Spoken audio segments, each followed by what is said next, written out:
స్తోత్రం. హల్లెలూయా.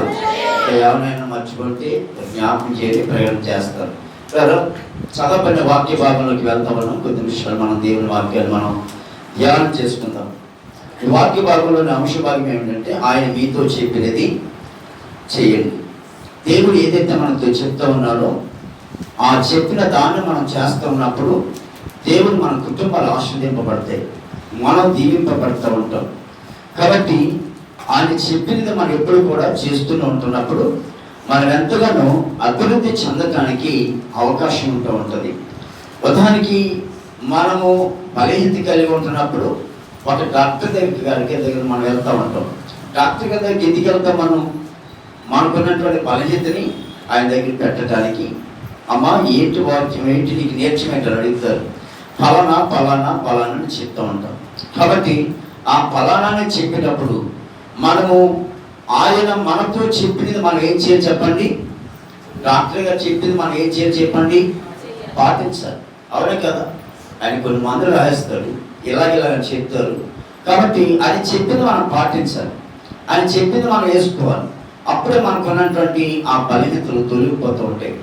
కాబట్టి యేసు ప్రభు వారు కూడా మనతో ఏదైతే చెప్తూ ఉంటారో ఆయన చెప్పింది మనం చేయటం చాలా మంచిదని లేఖనం సెలవిస్తూ ఉంది.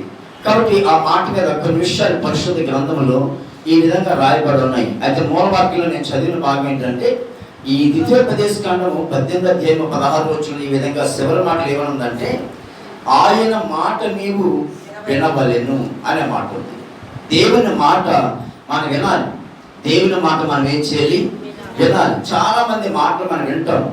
వినటం తప్పని నన్ను ఒకవేళ చెడ్డది అనుకుంటే దాన్ని పక్కన పెట్టు, మంచిది అనుకుంటే నువ్వు ప్రయాణం చేసుకుని జీవితంలో ఉంచుకో ఇలా. కాబట్టి ప్రతి ఒక్కరు మాటలు మనతో మాట్లాడుతూ ఉంటారు. ఏది మంచో ఏది చెడ్డో అనేది మనం గ్రహించుకోవాల్సినటువంటి మనకి ఉంది. కాబట్టి ప్రతి ఒక్కరు కూడా మనతో చెప్తారు, ప్రతి ఒక్కరు కూడా మనతో మాట్లాడుతూ ఉంటారు. కాబట్టి ఆ మాట్లాడేటప్పుడు అది నీ జీవితానికి మంచిది అనుకుంటే దాన్ని నీ హృదయంలో భద్రం చేసుకో. ఇది మనకు వద్దు అనుకుంటే దాన్ని తీసివేసుకో. కానీ యేసే మాట ప్రతిరోజు కూడా ప్రతి మాట కూడా విలువైంది. దేవునికి స్తోత్రం. హల్లెలూయా. కాబట్టి ఆయన మాట మనం వినాలి, ఆయన మాట మనం వినేవాళ్ళుగా ఉండాలి. ఏ విధంగా వినామంటాడంటే యోబు గ్రంథం 21వ అధ్యాయము 22వ వచన భాగంలో మనం చూసినట్లయితే యోబు గ్రంథము 21వ అధ్యాయము 2వ వచనాలు మనం చదువుతున్నట్లయితే ఎవడైనను 2వ వచనం నా మాట మీరు జాగ్రత్తగా వినుడి, నా మాట మీ ఆదరణ మాటకు ప్రతిగా ఉండును గాక అంటూ ఉంటారు. కాబట్టి దేవుని మాట మనం ఎలా వినాలంటే జాగ్రత్తగా వినాలి. దేవునికి స్తోత్రం. దేవుని సన్నిధికి వచ్చినటువంటి మనము నిద్రపోకూడదు. ఇటుగా నిద్ర పట్టదు, ఇక్కడ నిద్ర పట్టదు. కొందరికి సెలవు ఏం చేస్తారో తెలియదు. రైతు తెల్లవారు ఇంటిగా చూసుకుంటారు, పగలు చూసుకుంటూ ఉంటారు, మరి ఇక్కడ ఏం చూసుకుంటారో తెలియదు. కానీ సెలవు చూసుకుని కొందరు ఉంటారు. ఎవరిని ఆదివారం కాకుండా సోమవారం నుంచి శనివారం వరకు ఎన్నో మాట్లాడుకుంటూ ఉంటాం. ఎక్కడికి వచ్చేటప్పటికి ఎన్ని మాట్లాడుతూ ఉంటారు. ఇలా మాట్లాడటం మంచిదే. ఎందుకంటే మనం సమాజంగా కూడుకుని మనకున్నటువంటి ఆత్మ సంబంధమైన మాటలు మీటింగ్ అయిపోయిన తర్వాత ఎలా ఉన్నారు ఏంటి అనేది ఒకరికొకరు ప్రార్థన చేసుకోవడం, మంచి చెడ్డ మాట్లాడుకోవటం, మీటింగ్ అయిపోయిన తర్వాత మాట్లాడుకోవడం చాలా మంచిది. దేవునికి స్తోత్రం. కానీ మీటింగ్ జరుగుతూ ఉంటుంది, పాటలు జరుగుతూ ఉంటాయి, వాక్యం జరుగుతూ ఉంటుంది. ఏం మాట్లాడేసుకుంటారో వారికే తెలియదు. ఇలాంటి సందర్భం ఉంటుంది. కానీ దేవుని సన్నిధిలో ఆయన మాట అనగా దేవుని మాట జాగ్రత్తగా వినాలి.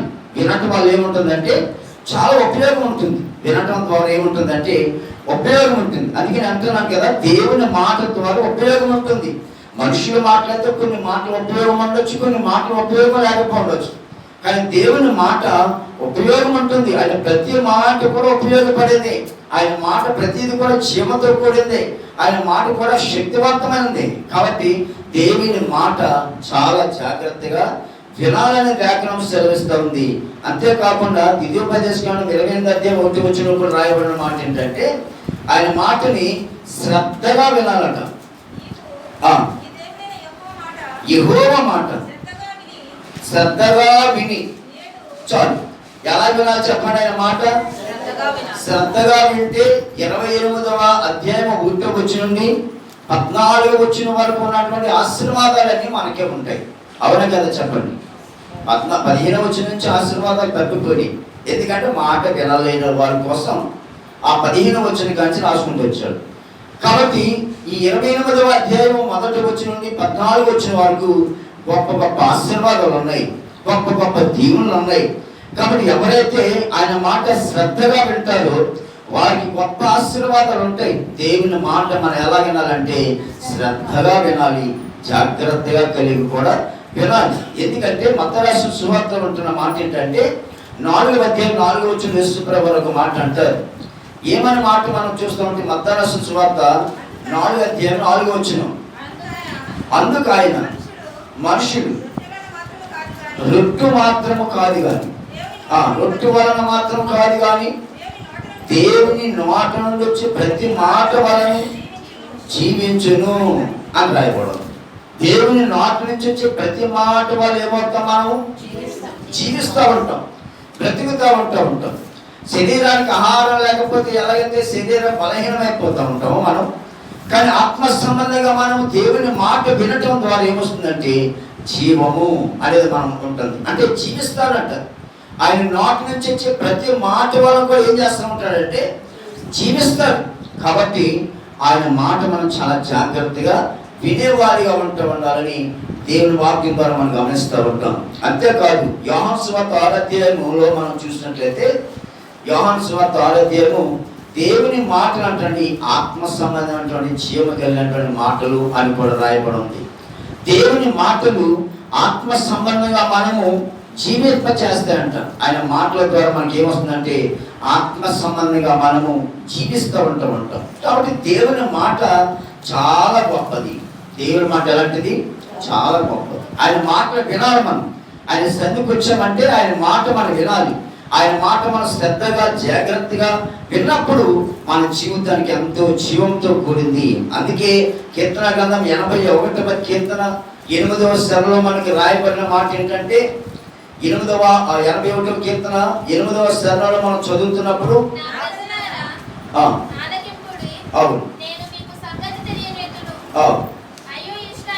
అయ్యో ఇశ్రాయేలు ఎంత మేలు అని రాయబడి ఉంది. ఇలా అది చెప్పిన ప్రజలారా ఆలకించండి, నేను మీకు సంగతి తెలియజేస్తును. అయ్యో ఇశ్రాయేలు నీవు నా మాట వినని ఎడలా. దేవుని పిల్లలుగా ఏం చేయాలంటండి? ఆయన మాట వింటే ఎంతో మేలు, ఎంతో ఆశీర్వాదం, ఎంతో అభివృద్ధి అనేది మనము గమనిస్తూ ఉంటున్నాము. పిల్లల దేవుని మాట మనం వినాలంటండి. అందుకే దేవుని పిల్లలతో ఏమన్నారంటే ఆయన ఇశ్రాయేలు నీవు నా మాట వినని ఎడల ఎంత మేలు, ఎంత ఆశీర్వాదము అనేది లేఖనాల ద్వారా మనం గమనిస్తూ ఉంటున్నాం. కాబట్టి మనం ఏం చేయాలంటే దేవుని మాట తప్పనిసరిగా వినాలి. ఆయన చెప్పినట్టు మనం చేస్తే, ఆయన చెప్పినట్టు మనం చేయటానికి ఆయన మాట మనం విన్నప్పుడు ఆయన చెప్పింది మనం చేస్తూ ఉంటాం. దేవునికి స్తోత్రం. కొంతమంది చెప్పింది వినకపోతే ఆయన చెప్పినట్లు చేయలేరు. నేను మొదట్లో చెప్పాను, డాక్టర్ గారు చెప్పింది వినకపోతే మనం ఎలా మందు వేసుకోవాలనేది కూడా అర్థం కాదు. ఇలా అందుచేత ఆయన చెప్పినట్టు మనం ఎప్పుడైతే మనం వింటూ ఉంటామో ఆరోగ్యం మనం పొందుకుంటూ ఉంటాం డాక్టర్ దగ్గరగా శరీర సంబంధంగా. అలాగే ఆత్మ సంబంధంగా మనం దేవాది దేవుడు, మహోన్నతుడి దేవుడు, పరిశుద్ధాత్మ దేవుడు మనతో మాట్లాడుతున్నప్పుడు ఆయన మాట మనం వింటున్నప్పుడు మన ఆత్మీయ జీవితాన్ని ఎంతగానో బలపరుస్తున్నటువంటి సందర్భం ఉంటుంది. ఆత్మ సంబంధంగా మనం బలపరిచినటువంటి సందర్భాలు మనకి కలిగి ఉంటామని లేఖనాల ద్వారా మనం గమనిస్తూ ఉంటున్నాం. ఇలా ఈ సందర్భంలో ఆయన చెప్పినట్లు చేస్తే ఏమవుతుంది అనేది 3 మాటలు ముగిస్తానని చెప్పి ఇలా మొదటిగా 2వ రాజుల గ్రంథము 5వ అధ్యాయం 14 వచ్చిన మనం చూసినట్లయితే మనం ఎప్పుడు కన్నాయి మరలా మనం ఒక రిఫండ్ చేసుకుంటాం, రివెన్యూ చేసుకున్నాం అంతే. దైవజనుడు చెప్పినట్టు యార్దాను నదులు 7 మార్లు అతని దేహం పసిపిల్ల దేహం వలనై అతడు శుద్ధుడాయను అని రాయబడింది. దేవునికి స్తోత్రం. హల్లెలూయా. ఇక్కడ ఏమని ఉందంటే దైవజనుడు చెప్పినట్లు చేస్తే అతడు ఏమయ్యాడంటే శుద్ధుడయ్యాడు అనేది మనం చూస్తూ ఉంటాం. దైవజనుడు చెప్పినట్లు అనగా దేవుడు చెప్పినట్లు మనం గమనించినట్లయితే ఇప్పుడు మానవుడికి దేవునికి మధ్యవర్తిగా ఉన్నటువంటి వారు దైవజనులు. కాబట్టి దేవుడు దైవజనులు చెప్పినట్లుగా మనం చేస్తున్నట్లయితే దేవుడు వారి జీవితంలో గొప్ప ఆశీర్వాదం ఇస్తూ ఉంటున్నాడు. ఇక్కడ మనం గమనిస్తూ ఉంటున్నాము, ఇతడు ఎవరో మనకు తెలుసు, సిరియా రాజు అయినటువంటి నయమాను. ఇలా ఈ సిరియా దేశంలో ఉన్నటువంటి నయమాను అతను కలిగినటువంటి బలహీనత, చాలా బలవంతుడు, యుద్ధశూరుడు, చాలా అందగాడు. ఏదైనప్పటికీ కూడా అతడు చేస్తున్నది యుద్ధంలో పోరాడుతూ ఉంటున్నాడు. అతను వెళ్ళినటువంటి ప్రదేశంలో జీవితాన్ని పొందుకుంటూ వస్తూ ఉంటున్నాడు. లేదా సిరియా దేశానికి ఇజ్రాయెల్ని కొనుక్కోబోతున్నప్పుడు సరగా తీసుకెళ్ళినప్పుడు ఆ సెరలో కూడా చిన్నది, లేకపోతే ఇంచుమించు 10 సంవత్సరాలు లేకపోతే 12 సంవత్సరాలు చిన్నది అని రాయబడింది. కాబట్టి ఒక చిన్నది అనే పదానికి బైబిల్లో పెద్దల గురించి రాసుకుంటూ వచ్చాడు. చిన్నది అనే మాట చిన్నపిల్లలను కూడా రాసుకుంటూ వచ్చాడు. అప్పుడు 8 సంవత్సరాలు లేకపోతే 10 సంవత్సరాలు 12 సంవత్సరాలు ఇలాంటి వయసు కలిగినటువంటి ఆ వయసు ఉండొచ్చు. కాబట్టి ఈ సిరియా దేశానికి సెరగా తీసుకెళ్ళినటువంటి వారిలో ఈ సిరియా రాజు దగ్గర లేకపోతే ఆ రాజుగారి భార్య దగ్గర పని మనిషిగా ఉంటున్నటువంటి చిన్నది ప్రతిరోజు కూడా రాజుగారి వాతావరణం చూస్తున్నటువంటి సందర్భం. అంటే వాతావరణం ఏముంటది, ఆయన బయటికి వెళ్తే పులి, లోనికి వస్తే ఎలాంటి వాడంటే చాలా బలహీనంగా కలిగినటువంటి వ్యక్తి. అతడు వస్త్రాలు తీసినప్పటికీ అతను ఒళ్ళంతా పని ఏముంటుందంటే కుష్ఠుతో బాధపడుతున్నాడు. కుష్ఠురాగం అతనికి ఏమందంటే కుష్ఠురాగంతో బాధపడుతున్నాడు. కుష్ఠురాగంతో బాధపడుతున్నాడు. అతనుకున్న హోదాను బట్టి ఎక్కడికి వెళ్ళినా బాగు చేయించుకోవచ్చు, ఎక్కడికి వెళ్ళినా బాగోలేదని ఎక్కడికి వెళ్ళినా. కానీ ఇక్కడ అతని వాతావరణం ఎవరు చూశారంటే చిన్నది చూసింది. ఆ చిన్నది చూసి డైరెక్ట్గా ఆయనతో చెప్పకుండా ఆమెతో చెప్తున్నటువంటి సందర్భాలు మనకు కనిపిస్తూ ఉంటాయి. అయ్యా మా దేశంలో గొప్ప దైవజనుడు ఉన్నాడు. మా దేశంలో ఎవరున్నారు? గొప్ప దైవజనుడు ఉన్నాడు. కాబట్టి మా ఇశ్రాయేలు దేశంలో దేవుడు ఆ దైవజనుల ద్వారా గొప్ప కార్యాలు జరిగిస్తూ ఉంటాడు. కాబట్టి మనం అయ్యగారుకున్నటువంటి ఆ బలహీనతను దైవజనుల ద్వారా దేవుడు స్వస్థతనిస్తాడు. కాబట్టి మా దేశం వెళ్ళమనండి అని చెప్పమని అమ్మగారికి స్వార్థ చెప్పినట్లుగా మనం గమనిస్తూ ఉంటున్నాం. దేవుడికి స్తోత్రం. హల్లెలూయా. అమ్మగారికి ఏం చెప్తున్న పాప చిన్నది స్వార్థ చెప్తా ఉంది. స్వార్థ చెప్పడమే కాదు, ఆ ఊర్లో ఉన్నటువంటి దైవజనుల గురించి చెప్తా ఉంది. మా ఊర్లో ఉన్నటువంటి దైవజనుడు మంచివాడు. దేవుడికి స్తోత్రం. ఆయన దగ్గరికి వెళ్తే దేవుడు ఆయన ద్వారా ఏం చేస్తూ ఉంటాడు? స్వస్థపరుస్తూ ఉంటాడు. అమ్మా వెళ్ళమని ఇజ్రాయెల్ దేశానికి వెళ్ళమని అన్నప్పుడు రాజుగారు ఏం చేస్తారంటే ఇజ్రాయెల్ దేశం ఉన్నటువంటి రాజుగారికి వర్తమానం పంపించారు, లెటర్ రాసి. దేవుడికి స్తోత్రం. హల్లెలూయా. లెటర్ రాయించారు.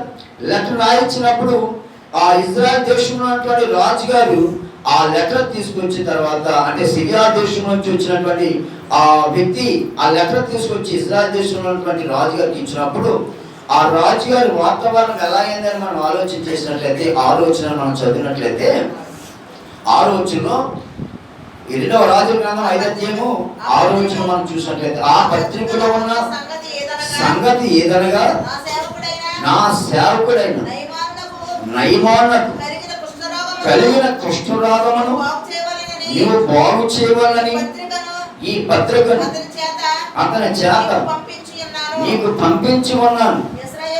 ఇశ్రాయేలు రాజు ఈ పత్రికను చదివి వస్త్రమును చింపుకొని చంపుటకును బ్రతికించుటకును నేను దేవుడినా వాటిని కలిగిన కుష్ఠరోగం మాన్పమని నా యొద్దకు ఇతడు పంపిణీ నాతో కలహమునకు కారణము అతడు ఎట్లా వెతుకుచున్నాడో మీరు ఆలోచించి చూడండి అని రాజుగారు పలుకుతున్నారు. ఇలారా ఎవరికి ఇవ్వాలి లెటరు?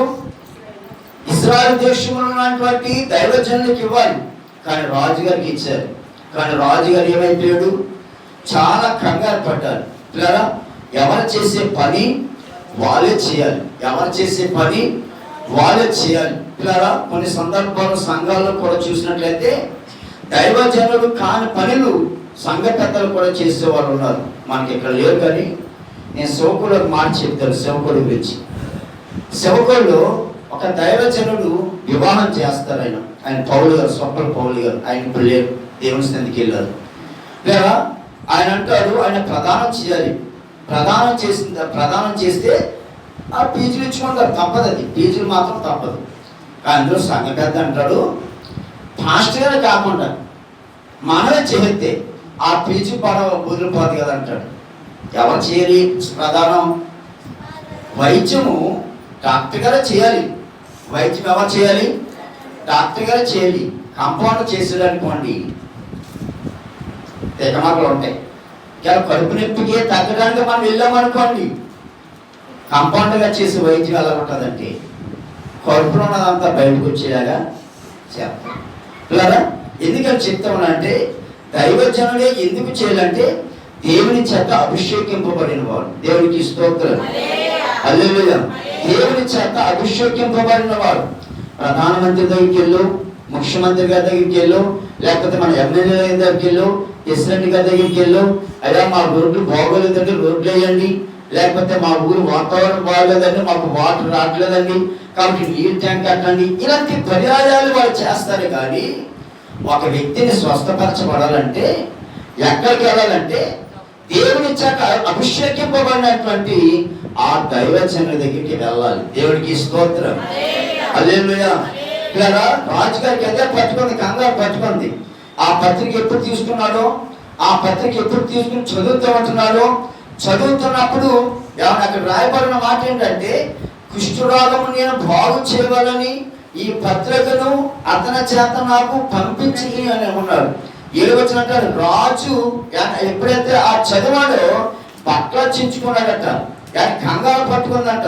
బ్రతికించుడుగాను నేను దేవుడనా అంటా ఉంటారు. కాబట్టి రాజుగారు చేసే పని ఏంటంటే రాజుగారు చేస్తారు.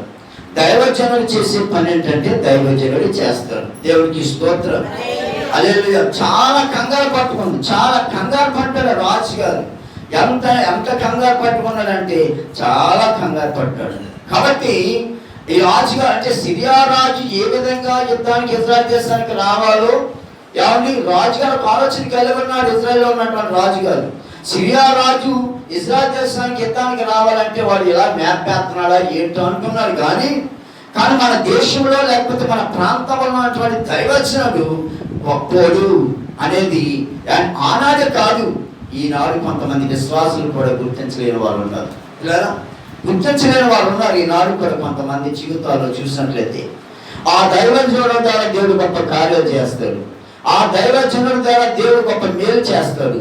కాబట్టి అనేది ఎంతవరకు కూడా కొంతమంది విశ్వాసులకు అవగాహన లేకున్నటువంటి బ్రతుకుతున్నటువంటి దినాలుగా ఉండిపోయారు. దేవుడికి స్తోత్రం, హల్లెలూయా. మన దేశంలో లేకపోతే మన గ్రామంలో మన ఊరిలో ఉన్నటువంటి దైవజనులు ఎట్టివాడో మనం గ్రహించుకోవాలి.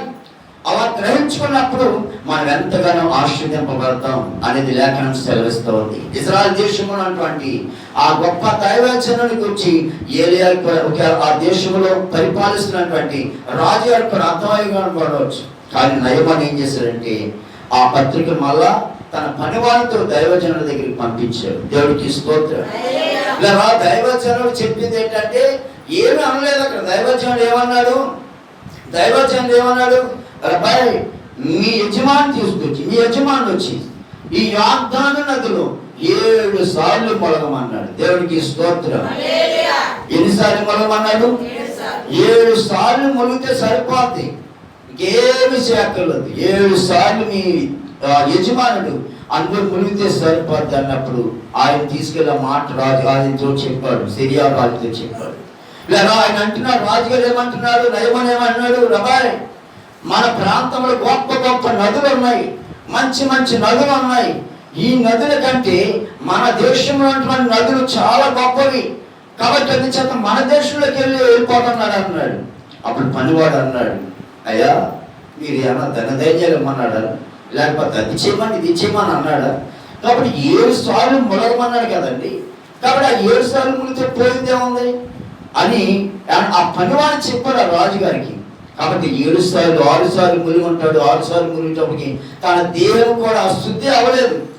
దేవుని నోట అంటే దైవ సేవకుడు నోట దేవుడు ఏదైతే పలికిస్తాడో ఆ పలికిన మాటకి అతను లోబడితే అది బాగుపడతాడు. దేవునికి స్తోత్రం.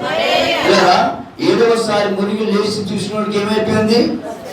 ఇలా పసిపిల్ల దేహం వాళ్ళని ఇలా ఎక్కడెక్కడో ఉన్నాయనుకుని అక్కడికి వెళ్ళిపోవడం కాదు, మన సంఘంలోనే దేవుడు గొప్ప కార్యాలు చేస్తాడు. దేవుడికి స్తోత్రం. హల్లెలూయా. మనం విశ్వసించాలి, నమ్మాలి. ఇలా మనం ఎక్కడికో పరిగెడతాం, అక్కడ జరుగుతుంది ఇక్కడ జరుగుతుందని, కానీ మన సంఘంలో ఎందుకు జరగకూడదు? మనం అందరం కలిసి ఎందుకు ఆ వ్యక్తి కోసం ప్రార్థించకూడదు? మన సంఘంలో అలాంటి వారి కోసం ఎందుకు మనం ప్రయత్నం చేయకూడదని మనకున్నప్పుడు దేవుడు గొప్ప కార్యాలు జరిగిస్తాడు. హల్లెలూయా. అతను ఏమయ్యాడంటే దైవజనుడు చెప్పినట్లు చేసినప్పుడు అతను ఏమయ్యాడంటే బాగుపడ్డాడు.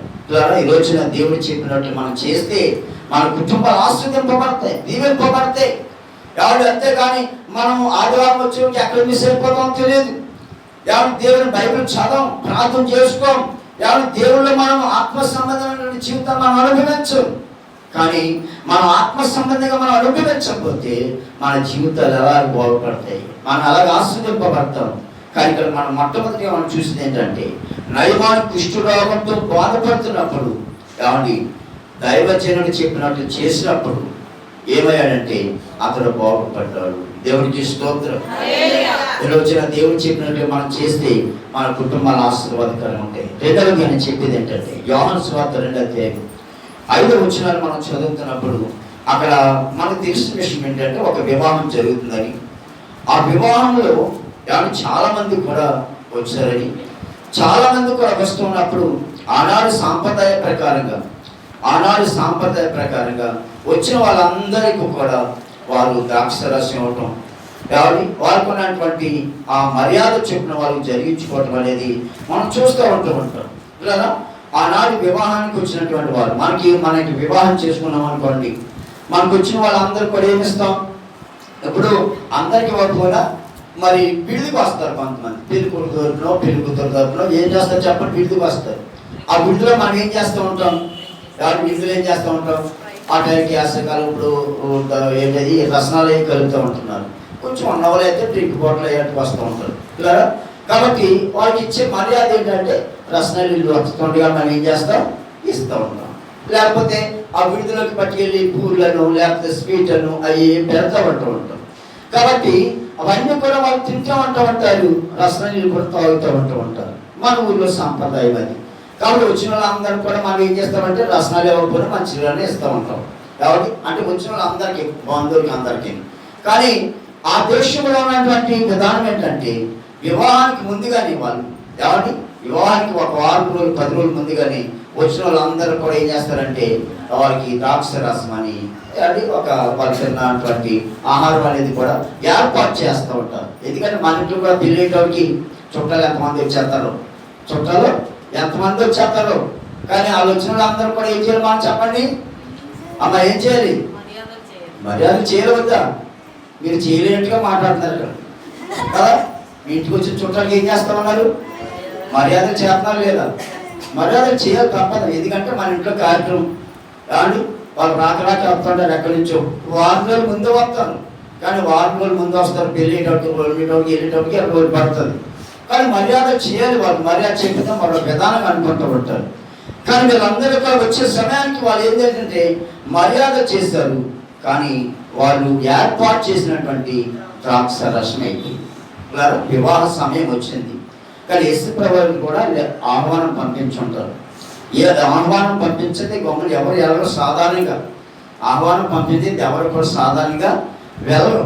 మనం కూడా ఒకసారి మీరు ఎలా ఉన్నా కానీ మేము అనుకుంటాం, నేను ఇంకెవరైనా వెళ్తే ఎక్కడైనా మనకి అమలాపురం సైడ్కి వెళ్ళామనుకోండి, ఆ వివాహాలు చక్కగా జరుగుతూ ఉంటాయి. ఏ ప్రాంతానికి వెళ్ళి వివాహం చక్కగా జరుగుతుంటాయి. ఏ వివాహం అయితే మనకి ఎందుకు ఆకలి బోధన పోదని అంటూ ఉంటాం.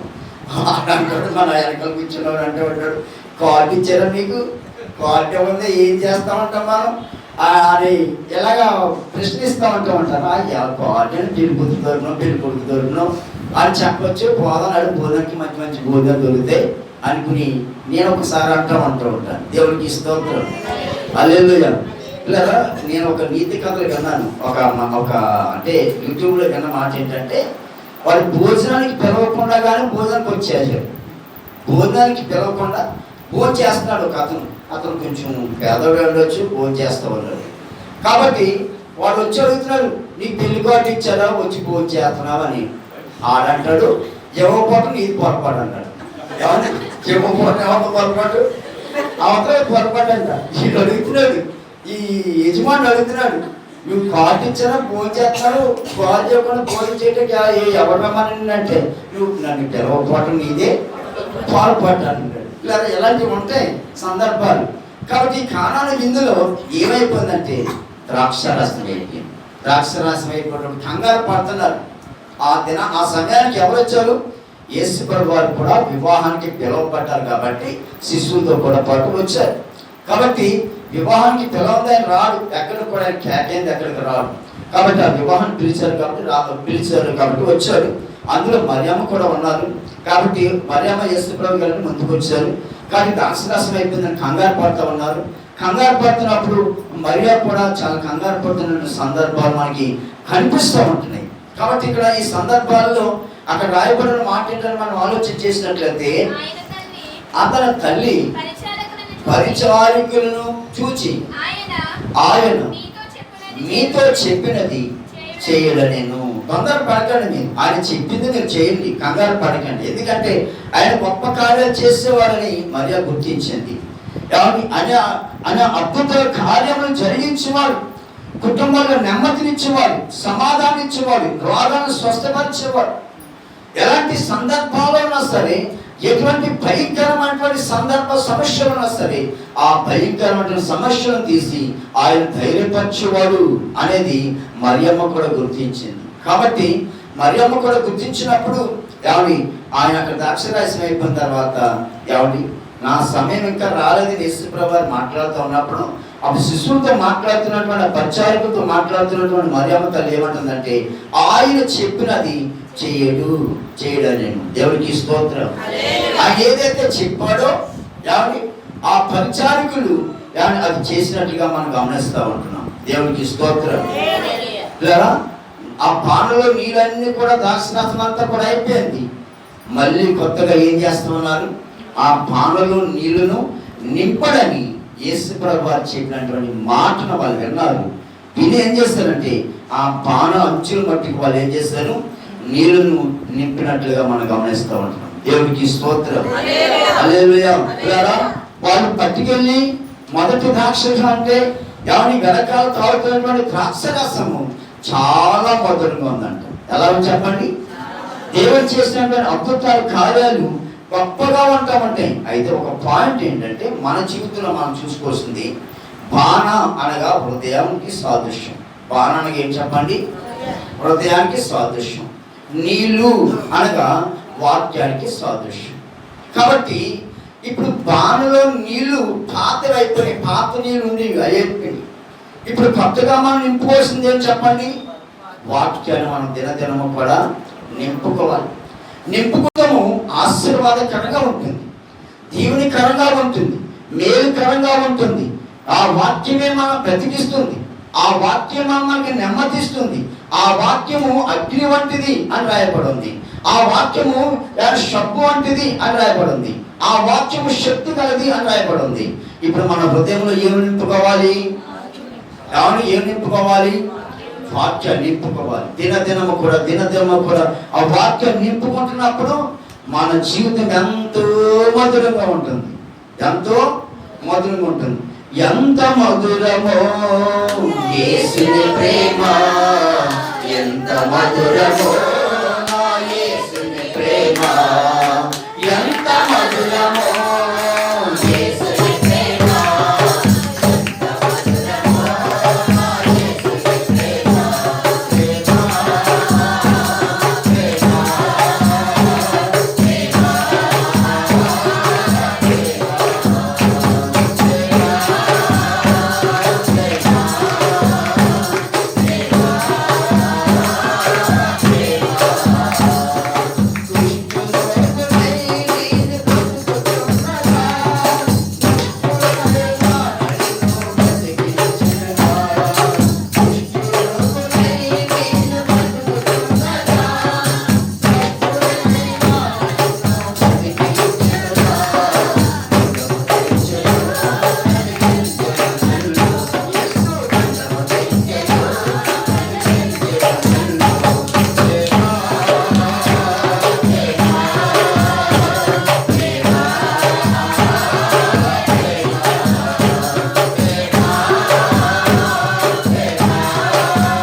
వాక్యాన్ని మనం నింపుకోవాలి. దేవుడికి స్తోత్రం. ఆనాడు యేసు ప్రభువారు ఆ పానలో నీళ్ళైపోతే ఆ నీళ్లు మళ్ళా పరిచారం తీసుకొచ్చి నీళ్ళేయమన్నాడు. ఆ నీళ్లు చాలా మధురంగా ఉన్నాయి.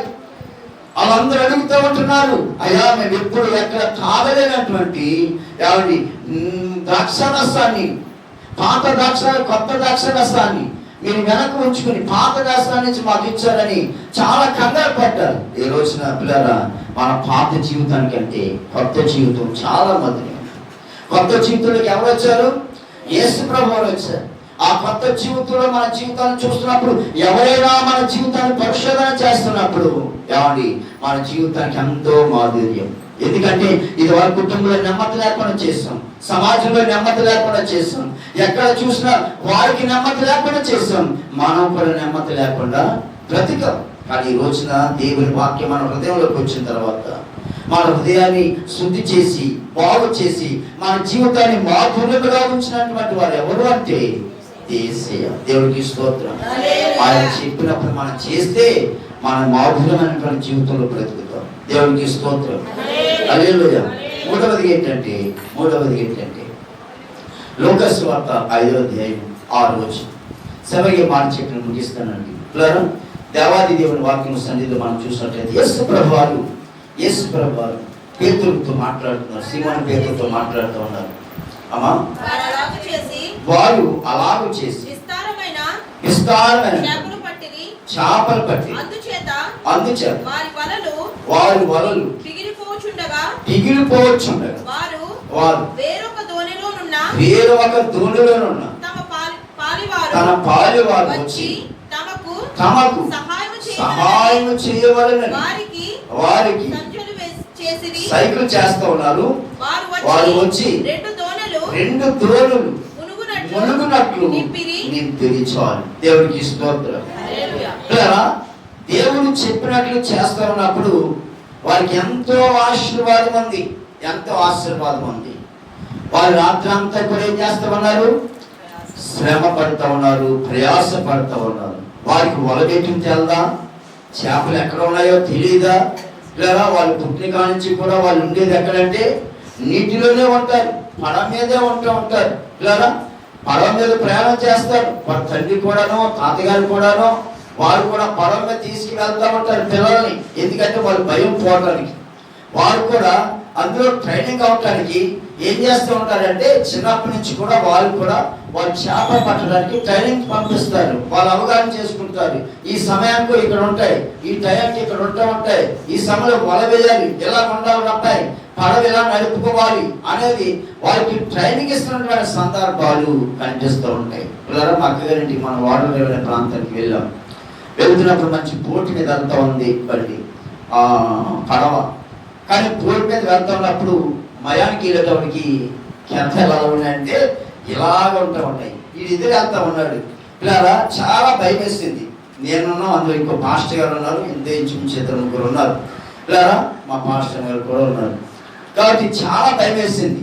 అప్పుడు డ్రైవర్ ఏం చేశాడంటే వలకి అంటే వచ్చిన కెరటానికి ఎలా వెళ్ళాలో అతను మలుపు తిప్పి మళ్ళా ఇంకో రూట్లో వెళ్తే ఆ పడవ బ్యాలెన్స్ ఏమైందంటే ఆగింది. దేవుడికి స్తోత్రం.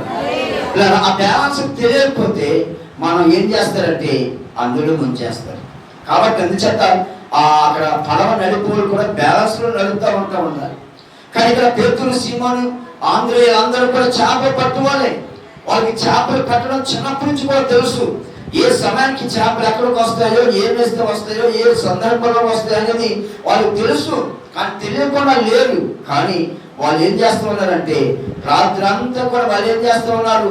ప్రయాస పట్టినటువంటి సందర్భం ఉంది. 5వ వచనం చదువుతున్నాం. సీమోను అన్నాడు, ఏలినవాడా, రాత్రి అంతా మేము ప్రయాస పడుతున్నా కానీ ఏమీ దొరకలేదు.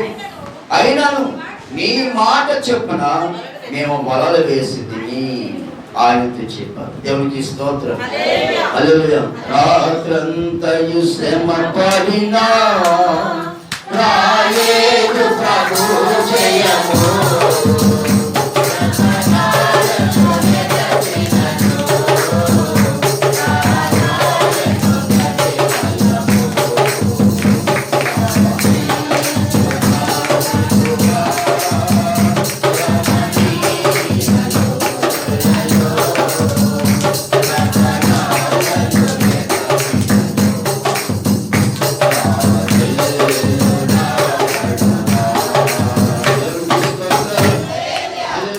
రాత్రి అంతా కూడా ఏమయ్యారంటే వాళ్ళు ప్రయాసపడ్డారు. పిల్లరా, మనం ఎంతగానో ప్రయాసపడతా ఉంటాం, మనం కూడా ఎంతో శ్రమ పడుతూ ఉంటాం. అయ్యో మన జీవితంలో ఏ ఆశీర్వాదం రాలేదే అనుకుంటూ ఉంటాం, ఎటువంటి మేలు మన జీవితంలో జరగలేదే అనుకుంటూ ఉంటాం. ఆనాడు పేతురు షిమోను కూడా రాత్రంతా శ్రమ పడ్డారంట, కానీ యేసే మాట వాళ్ళు విన్నారంట. దేవునికి స్తోత్రం, హల్లెలూయా. యేసే మాట ఏమయ్యారు? వాళ్ళు విన్నారు. యేసే మాట వాళ్ళు విన్నారు. యేసే మాట వారు విన్నటువంటి సందర్భం మనకు కనిపిస్తోంది. ఎలా విన్నారు వాళ్ళు అని మన 4వ వచన భాగంలో మనం చదువుతున్నప్పుడు, ఆయన బోధించుట సాధించిన తరువాత నీవు దోణెను గమనించాలి. మాటలు మనం లోతుకు నడిపించాలి. నీ వలలు వేయడని సీమోనుతో చెప్పగా. దేవునికి స్తోత్రం. ఇలా మనం వచ్చాం వెళ్ళామని కాదు, కానీ దేవుని సన్నిధికి మనం వచ్చాం వెళ్ళిపోతున్నాం కాదు, కానీ మన జీవితానికి ఎక్కడికి నడిపించాలంటే లోతుకు నడిపించాలి. దేవుడికి స్తోత్రం. మన జీవితాన్ని ఎక్కడ నడిపించుకోవాలి? లోతుగా ఉండాలి. ఎప్పుడు చూసినా ఒడ్డునే ఉండి ఎత్తుకోతున్నాం. మనం ఎక్కడుండి కడతాం? ఒడ్డునే ఉండి ఎత్తుకోతున్నాం, కానీ మన జీవితానికి లోతుగా వెళ్ళలేకపోతుంది మన ప్రయాణం ఆధ్యాత్మికంగా లోతుకు వెళ్ళలేకపోతున్నాం.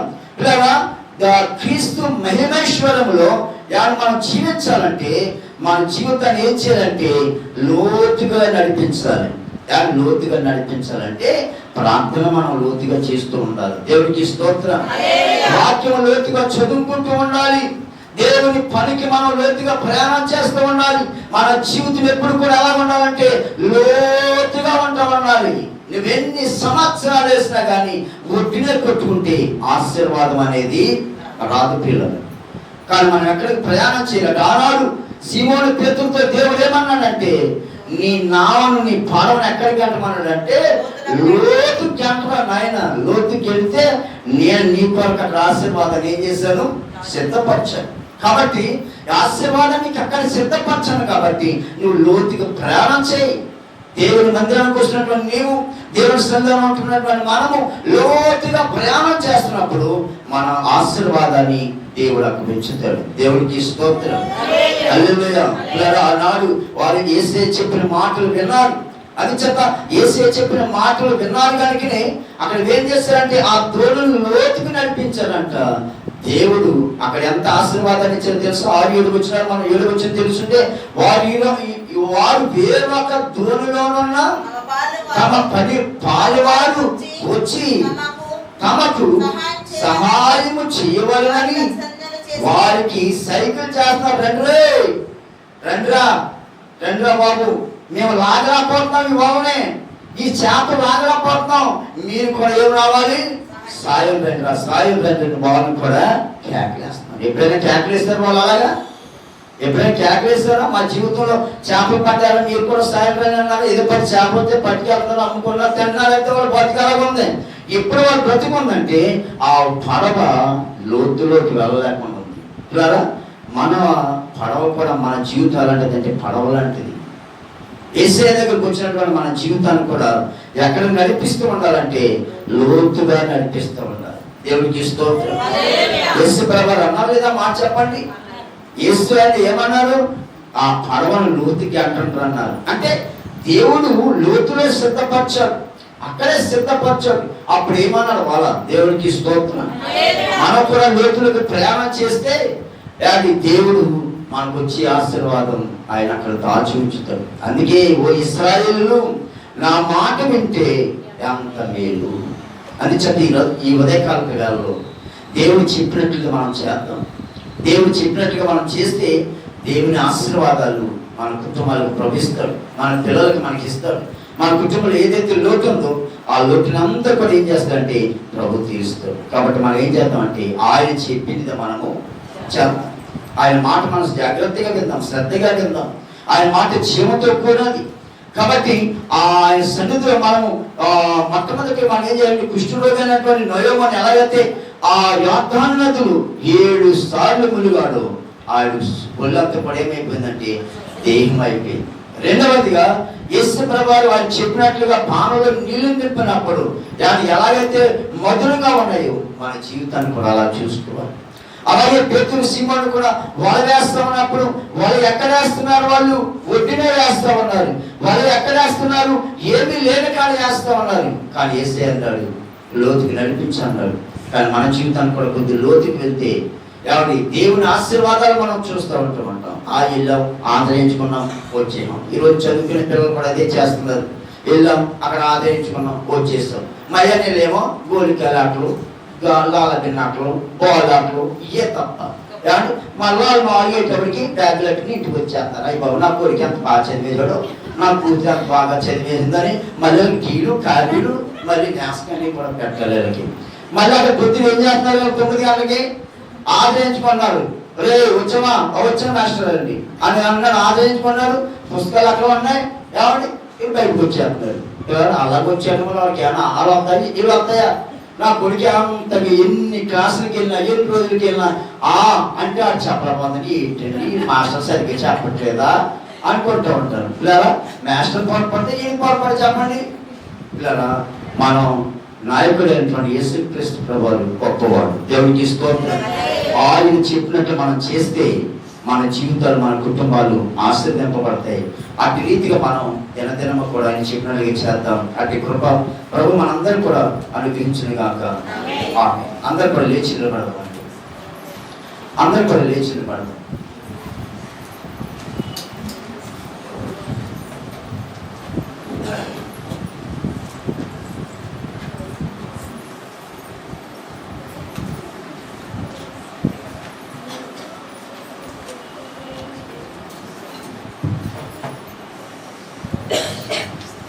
కాన్పులు పాడుకోవాలి.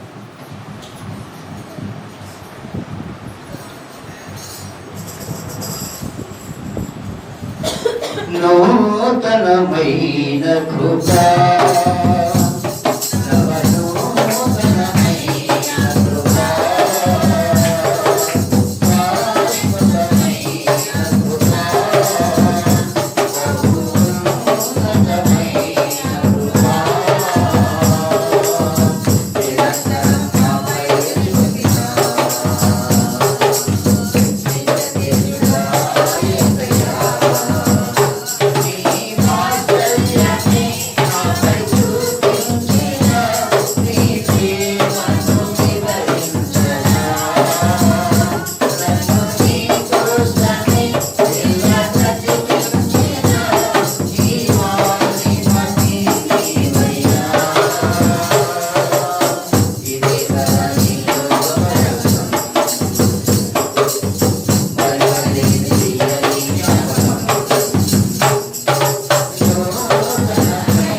మహాపరిశుద్ధుడ ప్రేమల తండ్రి, కృపలేస్తునికి స్తోత్రాలు స్థుతులు చెల్లిస్తున్నాం. పరిశుద్ధాత్మ దేవుడు నీకు వందనాలు. అయ్యా మీరు మాతో ఉన్నారు. దేవాదిగో తండ్రి, ఈ బాబన్నలో జరిగిన ఆరాధన అంతా కొన్ని ఆశలు జరిగించారు. దేవాదిగో తండ్రి, ఈ ఆరాధనలో ప్రభావ పాటలు పాడేవాడిని, ఆరాధన నడిపించిన వాడిని, వాక్య పరిచయంలో ఉన్నటువంటి వాడిని, అదేవిధంగా వాద్యాలు వాయించిన వాడిని, అందరినీ కూడా దీవించిన తండ్రి యేసు నీకు వందనాలు. ఇదిగో తండ్రి నీ సంధికి వచ్చిన పిల్లలందరిని బట్టి ప్రార్థిస్తూ ఉన్నాను. వారి అవసరాలతో నీ సంధికి వచ్చాను నేను. ఎందుకంటే నా వాసనలు తీర్చేవాడు నేను. బాధలు, కష్టాలు, ఇబ్బందులు అయ్యా తీర్చే దేవుడివి. దేవాతండ్రి ప్రభు యేసయ్యా నువ్వు తప్ప మాకు ఎవరు కూడా లేదు. ఇవి ఆదరించేవాడు నీవే, దేవా రక్షణించేవాడు నీవే, నిత్యజీవం వచ్చేవాడు నీవే కనుక ప్రభావితం తండ్రి ఎదురుకు వచ్చాను. దేవాదిగో తండ్రి వారికి ఉన్నటువంటి బాధలు, కష్టాలన్నీ కూడా ప్రభు నీ సంతో ప్రార్థన రూపంగా పెట్టారు. దేవాతండ్రి నేను వారికి అవసరాలన్నీ కూడా తీర్చమని ప్రార్థిస్తామని వందనాలు. ప్రభావితం ఇంతవరకు కొద్ది నిమిషాలు వాక్యాన్ని ప్రభావం మీరు మాట్లాడిన విధానం బట్టి నీకు ఇస్తూ ఉంటారు. అయ్యా మీరు చెప్పింది మేము చేసినప్పుడు దేవా మా జీవితాలు గొప్ప ఆశీర్వాదాన్ని మేము పొందుకుంటామని దేవాది తండ్రి ప్రభా నీ లేఖనాల ద్వారా అయ్యా మేము చూడగలిగాం. దేవాదిగో తండ్రి ప్రభా మరి ఇంకా మమ్మల్ని లోతుగా నడిపించలేను, లేకపోతే లోతైన అనుభవాలకు మమ్మల్ని నడిపించండి. లోతుగా శక్తులు మేము ఉండడానికి అయ్యా లోతుగా మేము నడుస్తున్నప్పుడు అనేకమైన కార్యాలు జరిగిస్తారని మాట్లాడుకుంటున్నాం తండ్రి. నీకే స్తోత్రాలు చెల్లిస్తాను ప్రభా. నేను ఒక్కొక్కరిని ప్రభా నీ లోతైన అనుభవాలకు నడిపించి దేవాదిగో తండ్రి వారికి కూడా అనేక ఆత్మ రక్షించడానికి మీరు కృప తెచ్చింది ప్రభా. ఈ బిడ్డలు ప్రభా కానుకలు సమర్పించారు. ఇచ్చిన ప్రతి హస్తాన్ని కూడా మీరు దీవించండి. దేవాదిగో తండ్రి వర్తింటున్న వయసులో ప్రజలకు తీసుకొచ్చారు. సమృద్ధమైనటువంటి ఆహారం తెచ్చిందండి. నేను ఈ వందల విదేశాల పిల్లలు కూడా మంచి వంతనం పండి, ఉద్యోగాలు చేసుకున్న పిల్లలు, వ్యాపారాలు చేసుకున్న పిల్లలు, పనిపాట్లో ఉన్నటువంటి పిల్లలందరూ కూడా మంచి వంతనం పండి. ఎవరైతే బలహీనత కలిగి ఉన్నారో నైనా స్వస్థత ఆరోగ్యాన్ని దయచేసి పంపిణీ చేస్తూ ఉంటారు. ఎవరైతే దెయ్యాల చేత పీడింపబడుతున్నారో వారి దెయ్యాలు బాంధనం చేసినామో కొట్టివేసి నేను వారి జీవితాలు గొప్ప ఆశీర్వాదం దయచేసి పంపిణీ స్తోత్రాలు చెల్లిస్తున్నాం ప్రభు. వీళ్ళు చదువుకుంటున్నారు, మంచి జ్ఞానం ఇచ్చి నడిపించండి తండ్రి. దేవాలు రాకపోకలు మీరు తోడుగా నడిపించిన పంపిణీ స్తోత్రాలు. విదేశంలో ఉన్న పిల్లలందరూ కూడా మంచి ఆరోగ్యంతో నింపండి. జరగబోతున్నటువంటి ఆగస్టు 1, 2, 3 తారీఖులో నేను ఉపవాస ప్రాంతంలో ఆశీర్వాదకరంగా జరిగించుకోనికి స్తోత్రాలు ప్రభువా. తండ్రి వచ్చిన సేవకులు నీ ఆత్మ ద్వారా నింపండి బాబుకి స్తోత్రాలు. మాకు అందరికీ కావలసిన మాటలు మేము ఆశీర్వాదకరం బలపరచబడటానికి నైనా మీరు కృప తెచ్చిన 2 దినాలు కూడా ప్రభా, ఉదయం పగలు కూడా రాత్రి కూడా ప్రభా మరి ఇదిగో తండ్రి నాయన పనులు మానేసుకుంది దేవా, వారి ఉద్యోగాలు, వ్యాపారాలు, స్కూల్ మానేసుకున్న ప్రభు నీ పాదాలు పట్టుకుని కృప దయచేయమని ప్రార్థిస్తున్నానికి స్తోత్రాలు తండ్రి. ఇవ్వ మళ్ళా తిరిగి మా గృహాలకు వెళ్తా ఉన్నాం. మార్గం సహాయం చేయండి బాబు. ఈ ప్రాంతాన్ని అందరూ కూడా మీరు రక్షించుకోండి. వీళ్ళకి మంచి ఆరోగ్యం నీ నామాన్ని మాత్రం ఏం తెచ్చుకోండి. యేసుక్రీస్తు వారి దివ్యమైన నామములో అడుగుచున్నాం తండ్రి. మన పరమ తండ్రి దేవుని ప్రేమయు, మన ప్రభువును ప్రేక్షకుడు యేసుక్రీస్తు వారి కృపయు, పరిశుద్ధాత్మ అన్యోన్య సహవాసము, సమాధానం, సంతోషం ఇప్పుడు ఎల్లప్పుడు సర్వలోకమైన పరిశుద్ధులందరికీ నీ సంధికి వచ్చిన బిడ్డల మీదను, గ్రామం మీద, దేశం మీదను నీ కృపా పాపతలు ఇప్పుడు ఎల్లప్పుడు సదాకాలంతో నడిపించిన గాక. ప్రవేశం సంపూర్ణ విజయం, అపవాది పడుకు విజయం, ప్రవేశం విజయం కలిగిన గాక. దేవుడు మనందరినీ కూడా దీవించను గాక. ఆమేన్. ఆమేన్. అందరికీ వందనాలు. మీరు కూడా ఒకరికొకరు వందనాలు.